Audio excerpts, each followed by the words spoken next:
뭐 주요 과목처럼 우리가 두 달 과정, 그러니까 다시 우리가 세법은 다른 과목들처럼 이렇게 8주 과정이 아니고 4주 과정입니다. 그래서 우리가 이제 1, 2월, 그러니까 1, 2월, 3, 4월은 우리가 이제 전체 범위 강의가 진행이 되는 게 아니고 우리가 세법에서 공부해야 될 4개 파트 중에서 우리가 1, 2월 과정에서 우리가 조세 총론, 우리가 취득 관련 조세, 양도 관련 조세 여기까지가 우리가 1, 2월 과정이었고 그 다음에 이제 3, 4월 과정은 여기 이제 이어가지고 우리가 부동산 보유 관련 조세, 양도 관련 조세, 취득 관련 조세 요 순서대로 강의가 진행이 될 거고 그 다음에 이제 5월, 6월은 우리가 이제 2번 반복하셨기 때문에 제가 좀 이렇게 강의 속도를 조금 빠르게 가도 뭐 여러분들이 이제 소화가 가능하기 때문에 우리가 5, 6월 달은 이렇게 전체 범위 강의가 진행이 될 겁니다.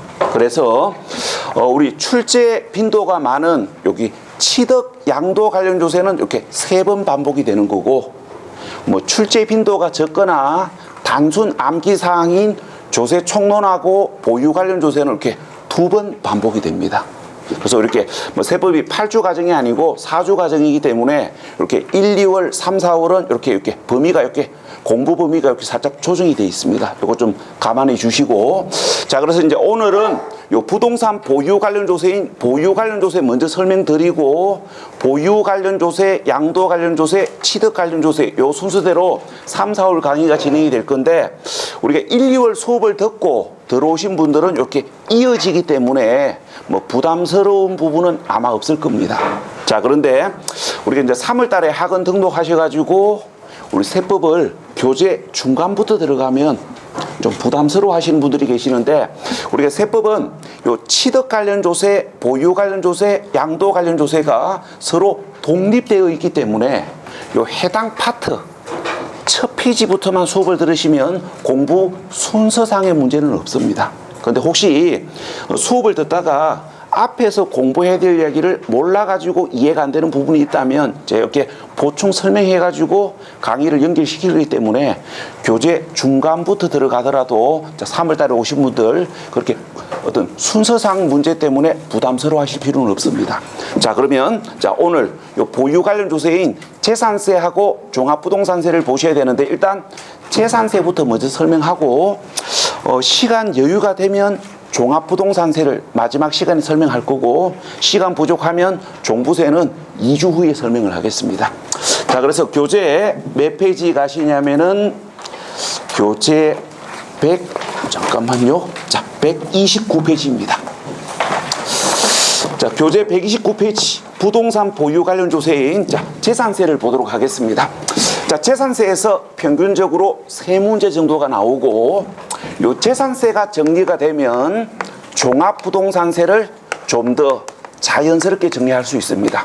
자 그럼 일단 재산세가 어떤 조세인지 눈도장 찍으시고요. 자 교재 129페이지 거기 첫째 줄 보시면 재산세란 토지, 건축물, 주택, 선박, 항공기를 소유하는 자에게 부과하는 지방세이다 이렇게 되어 있습니다. 자 그러면 자 지금부터 재산세와 관련해서 일단 기본적으로 알고 계셔야 될 거 재산세는 어떤 조세다? 토지, 건축물, 주택, 선박, 항공기를 보유하는 자에게 부과하는 조세다. 요거 기초 개념으로 잡으시고 그 다음에 이제 두 번째 하셔야 될 거 언제의 소유자에게 부과되는지 요걸 잡으셔야 돼요. 우리가 이제 부동산 보유 관련 조세를 부과를 하기 위해서는 뭐가 필요하냐면은 조세를 부과하기 위한 기준일이 필요합니다. 자, 그래서 이제 지금부터 부동산 보유 관련 조세를 부과하기 위한 가세 기준일이 며칠인지를 알고 계셔야 되는데 며칠입니까? 6월 1일입니다. 자, 그래서 봐요. 우리가 재산세를 부과하기 위한 가세 기준일은 6월 1일이고 재산세는 소유자에게 부과합니다. 그래서 이걸 우리가 연결해서 이야기하면 재산세는 언제? 6월 1일 현재 소유자에게 부과합니다. 여기 시점이 정확하셔야 돼요. 자, 그다음에 이제 이 재산세는 여러분들이 이제 공부를 해보시면 아시겠지만은 10% 정도는 이해사항이고 나머지 90%는 다 암기사항입니다. 그런데 요 10%를 이해를 하시면 요 90%를 좀 더 쉽게 기억할 수 있는 거고, 이 10%가 이해가 안 되면 이 90%를 기억하는 게 버거워집니다. 자, 그래서 요걸 이제 이해를 하셔야 되는데, 이걸 이해를 하시려면은 재산세가 어떤 성격을 지니는 조세인지, 재산세가 어떤 특징을 가지는 조세인지를 알아야 요게 이해가 되고, 그래서 기억하는 게 좀 더 편해져요. 자, 그래서 이제 지금부터 재산세 성격을 보셔야 되는데, 자, 첫 번째, 조금 전에 이제 보셨습니다. 재산세는 국가에서 부과하는 국세가 아니고 지방자치단체에서 부과하는 지방세고, 우리가 지방세 중에서는 기초지방자치단체인 일반 시, 군, 구에서 부과하는 시군 구세입니다. 자, 그 다음에 이제 재산세 성격으로 두 번째 알고 계셔야 될 거, 교재 거기 129페이지 재산세 성격 2번입니다. 자, 읽어볼게요. 재산 소유자의 인적 사항을 고려함이 없이 개별 가세하는 대물세이나 합산 가세 대상 토지는 소유자별로 합산 가세하는 대인세이다. 우리가 대물세인지 대인세인지는 몰라도 돼요. 자, 그런데 개별 가세인지 합산 가세인지 요거는 필히 구분하셔야 됩니다. 자, 그래서 우리가 이제 정리를 하면 이렇게 됩니다. 우리가 토지 재산세는 시군구 안의 보유 토지를 소유자별로 합산하여 재산세를 부과하는 게 원칙입니다. 자, 그런데 주택가 건축물은 어떻게 된다고요? 주택가 건축물은 여러 개의 주택을 보유하더라도, 여러 개의 건축물을 보유하더라도 개별 주택마다, 개별 건축물마다 각각 개별 가세합니다. 합산 가세하는지 개별 가세하는지 요게 구분이 되어야 나중에 우리가 세율 관련 이야기를 이해할 수 있기 때문에 합산 가세하는지 개별 가세하는지 요거 필히 구분하셔야 됩니다. 자, 그다음에 이제 여기다가 이제 지금부터 세 가지 성격을 추가하셔야 되는데, 지금부터 하는 이야기는 우리 교재에 없습니다. 그래서 교재 129페이지 적당한 공간을 찾아가지고 지금부터 하는 이야기를 판서를 좀 하셔야 됩니다. 한 5줄 정도 판서하셔야 됩니다. 짧게. 자, 그러면 자, 첫 번째 추가하셔야 될 거, 우리가 재산세는 보통 징수합니다. 자, 보통 징수가 뭐냐면은 이게 보통 징수입니다.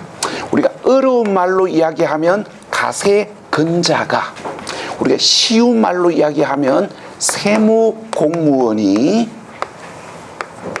세액을 결정하고, 그러니까 세무공무원이 세액을 결정하고 세무공무원이 납세 고지서를 고지하여 징수하는 걸 보통 징수라고 이야기해요. 자, 그럼 이제 지금부터 이걸 잡으셔야 돼요.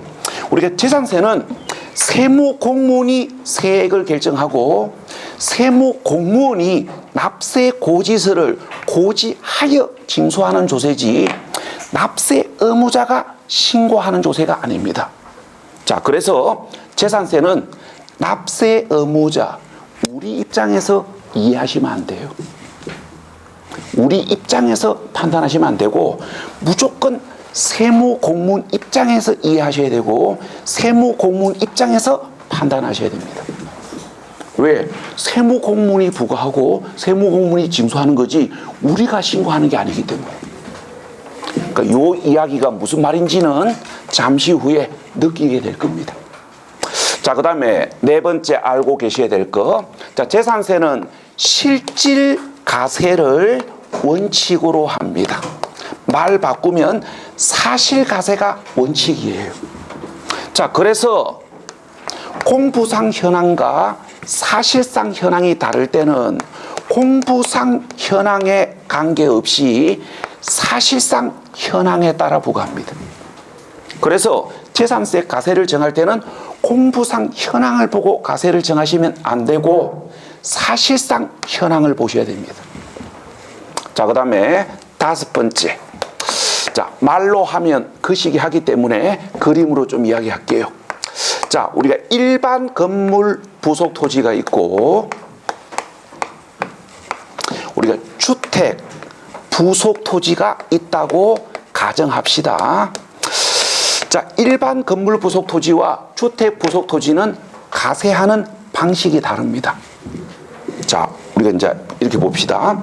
자, 상가 건물과 상가 건물 부속 토지가 있을 때, 자, 일반 건물과 일반 건물 부속 토지, 예를 들어서 상가 건물과 상가 건물 부속 토지는 재산세를 어떻게 부과하냐면은 건축물 부분에 대해서는 건축물분 재산세를 별도로 부과하고 부속 토지에 대해서는 토지분 재산세를 별도로 부과합니다.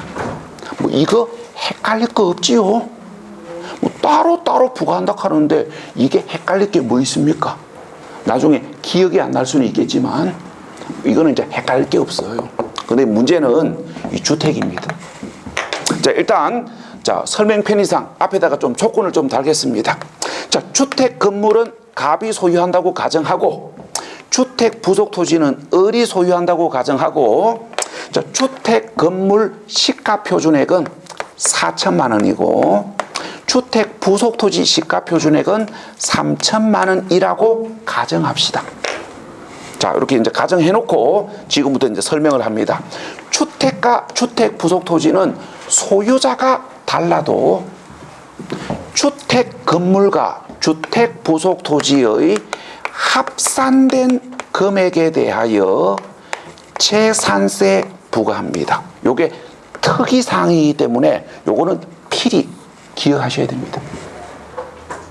우리가 주택과 주택 부속 토지는 소유자가 달라도 주택 건물 가액 4천만 원과 주택 부속 토지 가액 3천만 원의 합산된 금액 7천만 원에 대해서 재산세 부과해요. 자, 이때 부과된 재산세가 우리가 설명 편의상 7만 원이라고 가정합시다. 자, 그럼 이 7만 원을 자, 어떻게 하냐면은 이렇게 합니다.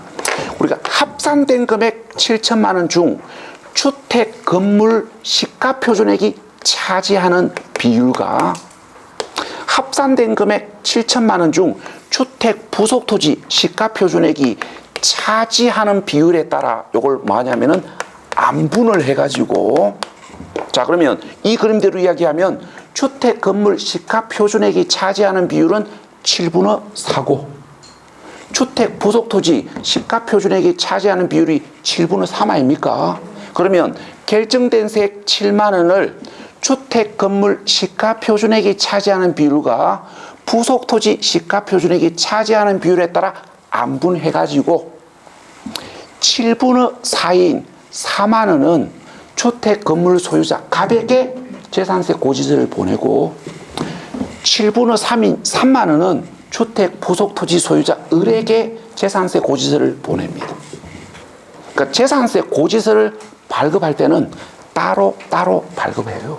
그런데 주의하셔야 될 건 주택과 주택 부속 토지는 소유자가 달라도 합산 금액에 재산세 부과한다는 거, 요거 필히 잡으셔야 됩니다. 여기까지가 여러분들이 재산세를 이해하기 위해서 알아야 될 성격 특징입니다. 이 특징을 알고 계시면 재산세 10% 이해사항이 이해가 되기 때문에 나머지 90% 암기를 좀 더 쉽게 할 수가 있어요. 자, 그럼 이제 지금부터 이 5가지 특징을 생각하시면서 자, 지금부터 재산세를 본격적으로 들어가 보겠습니다. 자, 교재 130페이지. 자, 재산세 가세 관할. 재산세 납세지가 소유자 주소지인지 가세 물건 소재지인지 요게 구분이 되셔야 됩니다. 자, 이미 8주 전에 설명 끝났습니다. 우리가 1월 첫째 주부터 수업 들으신 분들은 우리가 8주 전에 공부한 이야기를 가지고 판단하셔야 되고, 우리가 뭐 2월 이후에 학원 등록하신 분들은 잠시 후에 개념 정리해가지고 요거 판단하셔야 됩니다. 자, 부동산 관련 조세의 가세 관할 납세지는 질문 어떻게 된다? 어떻게 된다? 제가 여러분들을 바라본다는 이야기는 대화를 하자는 이야기입니다. 자, 어떻게 된다? 어떻게 된다?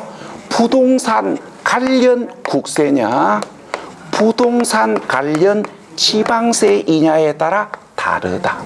요게 8주 전에 봤던 이야기 아닙니까? 우리가 8주 전에 조세 총론 공부할 때 요걸 기초 개념으로 봤던 이야기예요. 우리가 부동산 관련 국세는 납세 의무자의 주소지 관할 세무서에서 가세를 관할하기 때문에 부동산 관련 국세는 납세 의무자의 주소지 관할 세무서에 납부하는 것이 원칙입니다. 자, 반대로 부동산 관련 지방세는 가세 물건 소재지 관할 지방자치단체에서 가세를 관할하기 때문에 부동산 관련 지방세는 가세 물건 소재지 관할 지방자치단체에 납부하는 게 원칙입니다. 요게 8주 전에 봤던 이야기입니다. 자, 그럼 요거, 자, 요 이야기를 가지고 야를 판단하셔야 돼요. 자, 그럼 마무리합시다. 국세는 주소지고 지방세는 소재지인데 재산세는 국세가 아니고 지방세 아닙니까? 그래서 소유하는 자의 주소지가 아니고 가세 물건 소재지 일반 시, 군, 구청을 납세지로 합니다. 여기가 구분되셔야 됩니다. 주소지인지 소재지인지. 그 다음에 교재 130페이지 납세 의무자 요거 별표하시고, 우리가 재산세에서 출제 비중이 가장 많은 파트 중 하나가 재산세 납세 의무자입니다. 우리가 재산세 납세 의무자에서 우리가 한 문제 나올 가능성 한 70~80% 정도 됩니다. 그래서 이 재산세 납세 의무자는 무슨 일이 있어도 시험장에 데리고 가야 됩니다. 야, 못 데리고 가면 내년에 시험장 또 가봐야 돼요. 그래서 야는 이제 무조건 데리고 가셔야 되는데, 자, 그러면 이제 지금부터 재산세 납세 의무자를 한번 정리를 해 봅시다.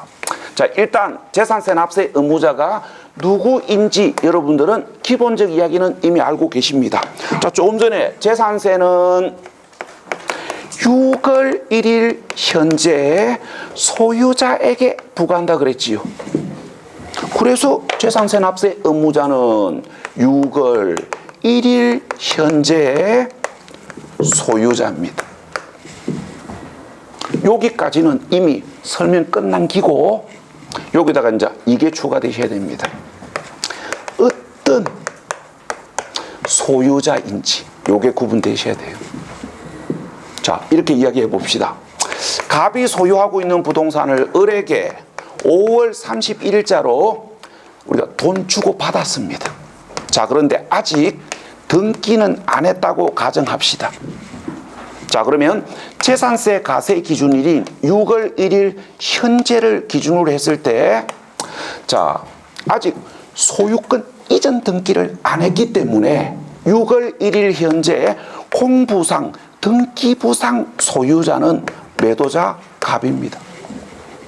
근데 5월 30일자로 돈 주고 받았기 때문에 6월 1일 현재 사실상 소유자는 매수자 을이잖아요. 그럼 이거예요. 공부상 소유자와 사실상 소유자가 다를 때는 어떤 소유자를 납세 의무자로 할 끼고 이 말입니다. 자, 지금부터 뭐를 생각하셔야 되냐면은 실질과세 원칙을 생각하셔야 돼요. 우리가 재산세는 실질과세를 하기 때문에 공부상 현황과 사실상 현황이 다를 때는 공부상 현황에 관계없이 사실상 현황에 따라 부과합니다. 그래서 공부상 소유자와 사실상 소유자가 다를 때 재산세 납세 의무자는 6월 1일 현재 사실상 소유자가 납세 의무를 부담하는 게 원칙입니다. 왜? 실질과세 하니까 사실상 현황에 따라 부과하니까. 자, 여기까지를 이해하시고 지금부터 그러니까 어디에다가 중요 포인트를 두셔야 되냐면은 교재 131페이지 의제 납세 의무자. 요게 중요한 이야기예요. 자, 의제 납세 의무자를 중요하게 보셔야 되는데 문제는 여러분들 교재는 지방세법 107조를 그대로 복사를 해 놓은 거지 설명하는 게 아닙니다. 요게 법조문이에요.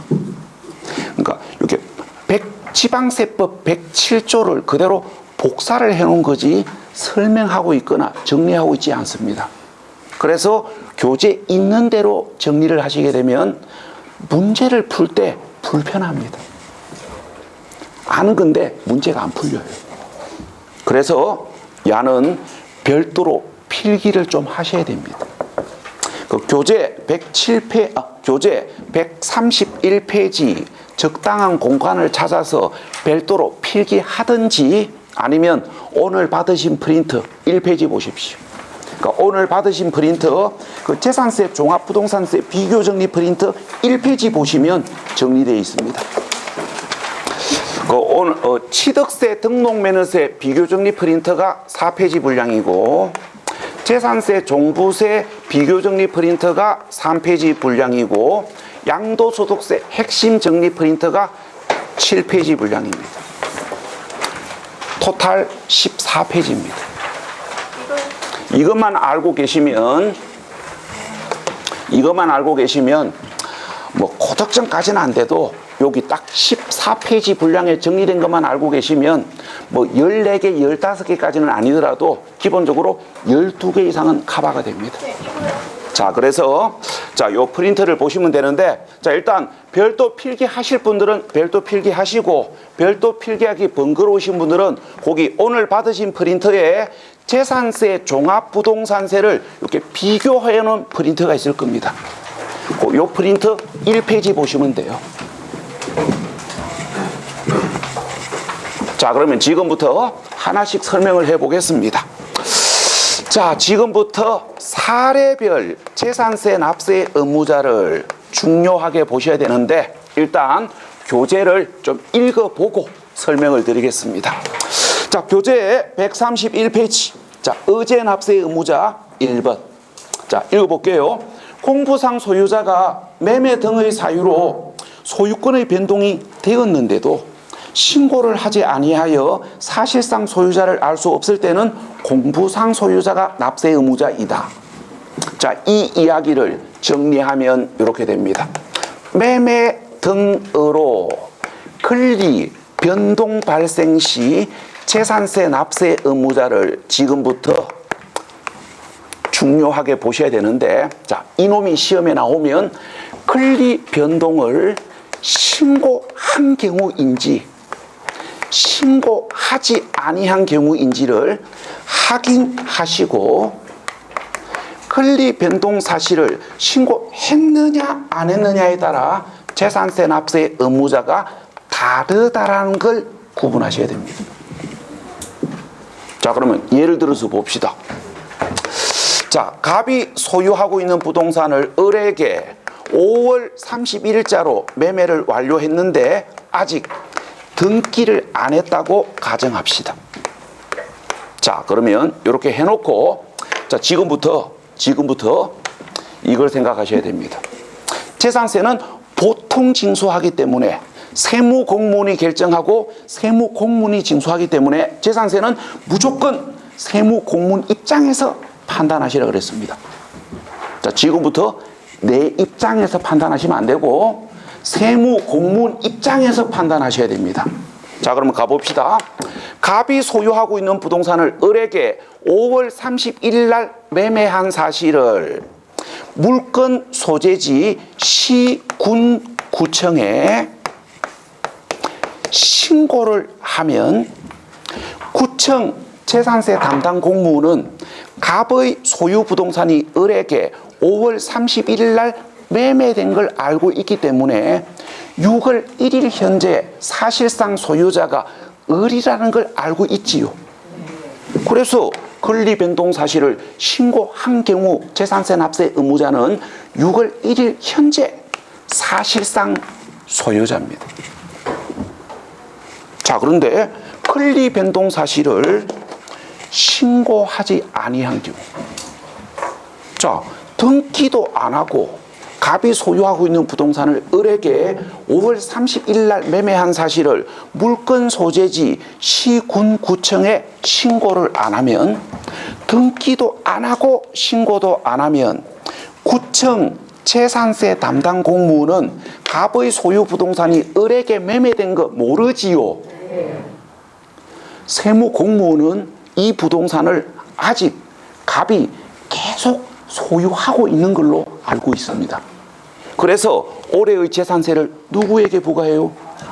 공부상 소유자 갑에게 재산세를 부과합니다. 세무 공무원 입장에서 보셔야 됩니다. 세무 공무원 입장에서 생각해야 이게 이해가 되는 거지, 내 입장에서 생각하시면 안 돼요. 모르잖아요. 팔린 걸 모르니까 공무원은 갑이 계속 소유하고 있는 걸로 인지하기 때문에 올해의 재산세를 공부상 소유자에게 부과해요. 왜? 매매된 거 모르니까. 그래서 권리 변동 사실을 신고를 하지 아니하여 사실상 소유자가 을이라는 걸 세무 공무원이 알 수 없을 때 재산세 납세 의무자는 공부상 소유자입니다. 그래서 최종 결론, 권리 변동 사실을 신고했느냐 안 했느냐에 따라 다르다. 자, 그 다음에 상속이 개시된 재산.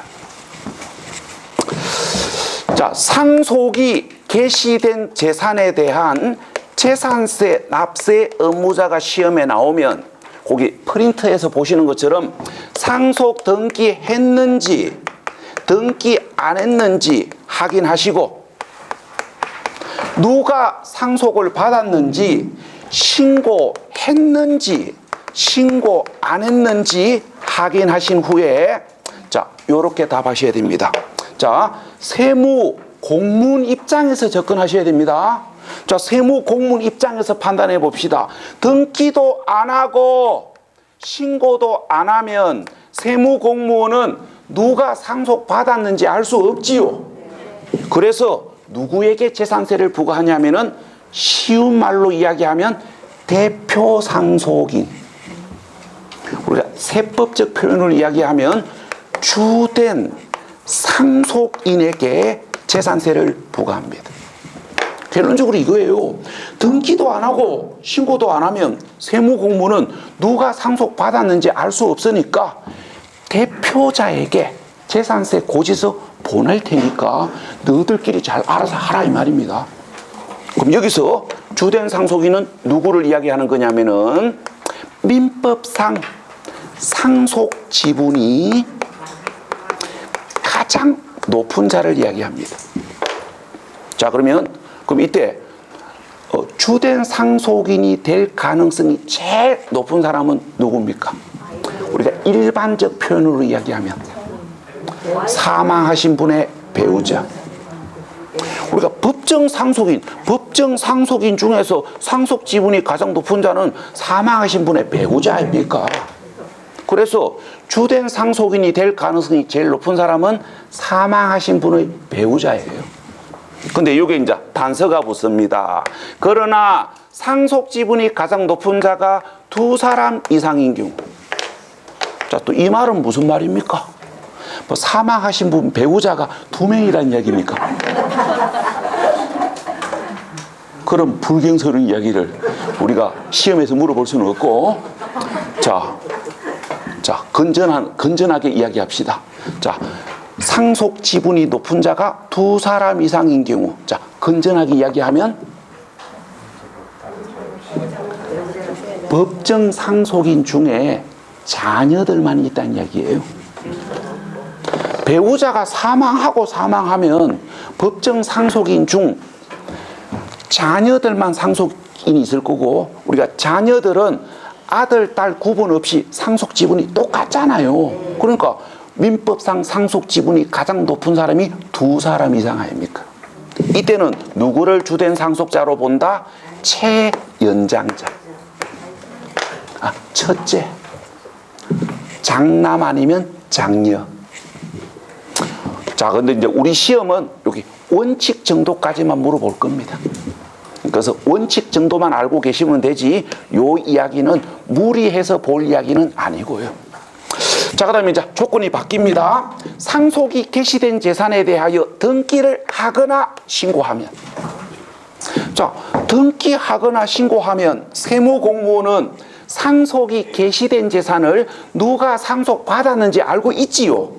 그래서 재산세 납세 의무자는 사실상 소유자인, 우리가 길게 이야기하면 상속받은 자, 짧게 줄이면 상속인.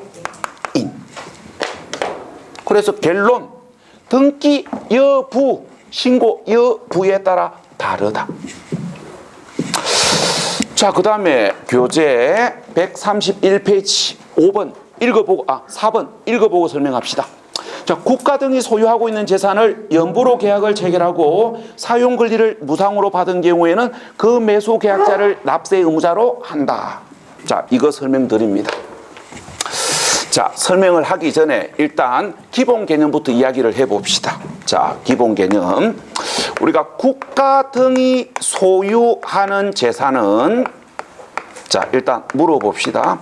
세금을 부과하더라도 우리가 세수 수입 증가와 관계 있습니까? 아무 관계 없지. 울산 시청 건물에 대하여 재산세가 부과된다고 가정합시다. 그 재산세 누가 내야 됩니까? 울산 오야봉인 시장이 사비 틀어서 그 재산세 냅니까? 여러분들이 낸 세금을 가지고 세금을 내기 때문에 세수 수입 증가와 아무 관계 없어요. 그래서 국가 등이 취득하거나 국가 등이 소유하거나 국가 등이 양도하는 재산들은 취득세, 재산세, 종부세, 양도소득세가 비과세되는 게 원칙입니다. 왜? 세금 부과해도 세수 수입 증가와 관계없잖아요. 그래서 국가 등이 소유하는 재산은 재산세를 비과세하는 것이 원칙입니다. 자, 요 개념 잡으시고 지금부터 교재 이야기를 설명합니다. 자, 국가 등이 소유하고 있는 재산을 할부, 우리가 연부로 매매 계약을 작성하고 우리가 취득하기로 약속한 매수 계약자에게 우리가 대금 지급을 완료받기 전에 사용할 수 있는 권리를 미리 부여한 경우 재산세가 시험에 나오면 유상으로 부여했는지 무상으로 부여했는지 확인하셔야 됩니다. 자, 그럼 지금부터 설명해 볼게요. 사용할 수 있는 권리를 사용료를 받고 유상으로 부여한 경우에는 국가 등의 소유 재산으로 재산세가 비과세되기 때문에 취득하기로 약속한 매수 계약자는 대금 지급을 완료하기 전까지는 재산세, 납세 의무는 없습니다. 자, 일단 이 양 보는 거 정확하게 보기 위해서 일단 확인해 봅시다. 이때 매수 계약자에게 납세 의무가 없는 이유는 두 가지입니다. 자, 가장 원론적인 이유. 원론적 이유. 소유자가 아니니까. 우리가 재산세 납세 의무자는 소유자인데 대금 지급을 완료한 상태가 아니기 때문에 아직 소유자가 아니지요. 그래서 재산세 납세 의무 없고, 그 다음에 두 번째 이유, 국가 등이 소유하는 재산은 비과세하니까. 이 이유 때문에 매수 계약자는 대금 지급을 완료하기 전까지는 재산세 납세 의무가 없는 게 원칙이에요. 여기까지를 먼저 잡으셔야 됩니다. 자, 근데 이제 조건이 바뀝니다. 사용료를 받지 않고 무상으로 부여한 경우, 우리가 사용료를 받지 않고 무상으로 부여하면 자, 이렇게 됩니다. 국가 등의 소유이지만 비과세를 하는 것이 아니고 매수 계약자에게 소유자가 아님에도 불구하고 재산세 부과합니다. 어떤 논리냐면은 이런 논리예요. 네가 취득하기로 약속한 부동산을 미리 공짜로 사용하는 대신에 올해부터 세금은 네가 내라, 이 말입니다. 그래서 어른들이 그러잖아요. 세상에 공짜는 없다고. 자, 그래서 이때의 매수 계약자는 법률상 소유자가 아님에도 불구하고 재산세 납세 의무가 있습니다. 자, 그럼 이제 이게 우리 시험에 나오면 두 군데 물어봐요. 비과세하는지 과세하는지 요거 물어보거나, 매수 계약자에게 납세 의무가 있는지 없는지 여기 물어봅니다. 그래서 이놈이 시험에 나왔을 때 실수 없이 답을 찾으시려면은 사용 권리를 유상으로 부여했는지 무상으로 부여했는지 확인하시고, 유상 무상에 따라 비과세가 달라지고 매수 계약자의 납세 의무가 다르다는 걸 구분하셔야 됩니다. 자, 그 다음에 교재 131페이지 5번 도시개발법. 아, 야는 뭐부터 해야 되겠다? 도시개발법 공부부터 해야 되겠다, 그죠? 도시개발법에 따라 그러니까 도시개발법부터 공부하고 와야 되지요. 자, 그러면 제가 선을 긋겠습니다. 우리가 1, 2월 공법 시간에 도시개발법 공부하고 3월달 수업 들어오신 분들은 오늘 이해를 하기 위해서 최선의 노력을 다 하셔야 되고, 우리가 3월 2일 날 학원 등록하신 분들은 오늘은 책에다가 줄만 꺼놓으시면 됩니다. 줄만 꺼놓으시고 4월 달에 공법 시간에 도시개발법 공부하시고 5월 달, 6월 달에 요거 이해하시면 됩니다. 자, 거기 자 읽어볼게요. 자, 갈로 5번에 도시개발법에 따라 한지 방식에 의한 도시개발 사업에서 한지로 정하지 않고 보류지 또는 채비지로 정한 토지. 자, 지금부터 도시개발법에서 공부한 실력 발휘를 하셔야 됩니다. 자, 도시개발법에서 공부한 실력을 발휘하셔야 됩니다. 한지로 정하지 않고 보류지, 채비지로 정한 토지를 공법 시간에 누가 소유한다고 배우셨습니까? 사업 시행자가 소유한다고 배우셨고, 재산세 납세 의무자는 소유자 아닙니까? 그래서 재산세 납세 의무자는 소유자인 사업 시행자. 요 이야기를 공법 시간에 공부하고 왔어야 돼요. 그러면 기억하기 싫어도 기억합니다. 자, 그 다음에 교재 130페이지로 돌아갑니다.